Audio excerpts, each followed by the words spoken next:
Hi, I'm Kjellén. I'm the co-founder and CEO of Tink.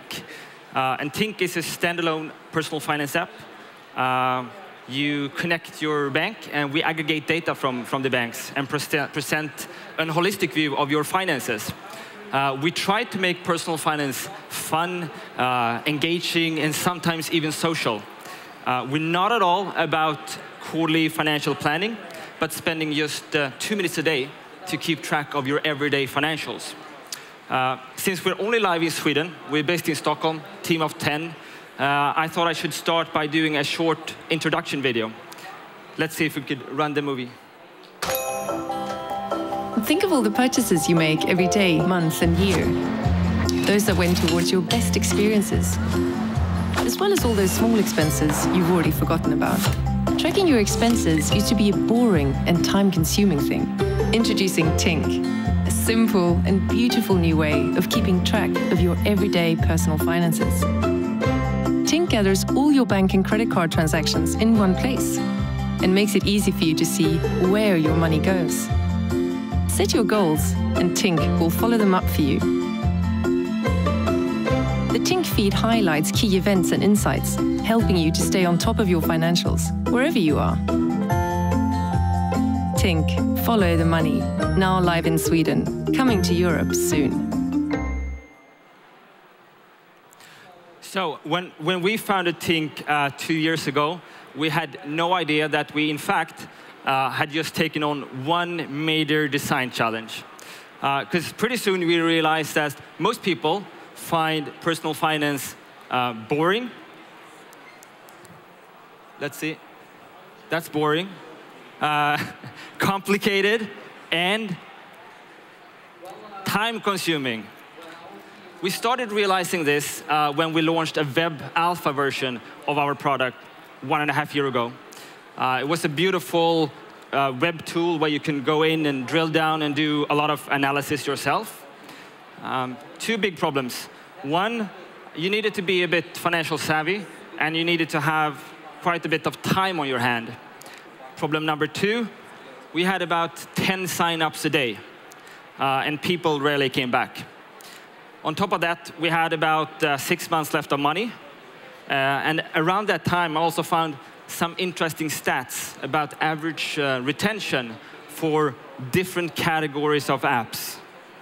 So, on top, 55% retention on average after 90 days, weather apps. And on the top 10, you saw sports and travel and games. On the other end of the chart, way worse retention of them all, of course, a budgeting app. So, I mean, most smart people would have told us, one, don't quit your day job. Well, that was too late. And number two, go build a weather app. But instead, we said, OK, let's fight boring, complicated, and time-consuming. And so we did. And we did it by, first of all, turning the entire product upside down. We went completely mobile, and we hired a new product designer and integrated design into every step of the product development process. So let's have a look at the product today, then. On the right-hand side, you see you can still drill down into categories, but when your product is too time-consuming, we really needed to leverage the input from the user. So with Tink, you connect your bank once, and thereafter we aggregate data at least once per day. But we're not only aggregating data, we're also categorizing it. We clean up transaction descriptions. We net out internal transfers so you can actually understand where your money goes. On the left-hand side, you see you could still do budgeting. But to make it more simple, when the product was too complicated, we actually suggest budget categories and even spending limits for you based on your historical financial profile. And of course, we follow up on those budgets for you automatically. But I think the real hero in the Tink Feed, or in the Tink product, is a Tink Feed. So the Tink Feed is a chronological list of stories about everything that's going on in your financial life. And that could be warnings and insights. And of course, everything is tailored just for you. Let's have a look. It could be a notification I spend more than usual buying expensive Helsinki coffee.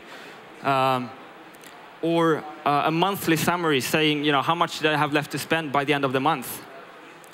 In the feed, we try to collapse and hide things, small transactions that are not that relevant to you, and highlight what really matters.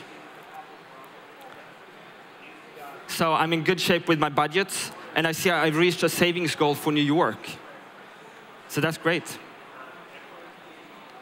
So with the Tink Feed, we try to fundamentally flip the product around. Instead of you going in and doing the analysis, we do it for you. So for every new transaction that comes into Tink, we run thousands of calculations. And maybe one of those will end up in the Tink Feed as an insight. And by making the product completely mobile, all of a sudden we can compete for your attention when you have the 2 most boring minutes a day. If that's waiting for the bus or even being on the toilet. And of course, then those insights and warnings needs to be actionable and understandable in just 2 minutes. But we're not only about warnings and alerts. We try to make personal finance fun, engaging, and even a bit social sometimes. So in the beginning of the year, we launched a Tink Selfie. So a Tink Selfie is a snapshot of your last year's spendings, where we try to highlight the categories where you stood out. So this is actually the Tink Selfie for 2013 for my co-founder, Fredrik. Apparently, he had, I quote, a year of tasted dinners and great style. Well, good for you, Fredrik. We can see he had, on average, 2.4 expenses per day the entire year.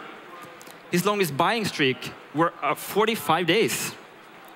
The restaurants, or the categories where he stood out, was then restaurants and clothes. And we see that he picked up his biggest check at Hakkasan in London in November last year. But he actually went to McDonald's a whopping 49 times. Well, so we even let people share this on Twitter, on Instagram, on Facebook. And so they did. So if you search for the hashtag TinkSelfie, you find a bunch of those. So we went live in Sweden just 12 months ago. When we didn't have those 10 signups per day. Today, 12 months later, we actually have 250,000 registered users. And we're now planning for international launch. And what about the retention then? Well, just by 1 tiny percentage point, we managed to squeeze in on top. So average retention after 90 days, 56%. And of course, that's something we hope to improve. But I'm still happy we didn't go build weather apps. Thank you very much for listening.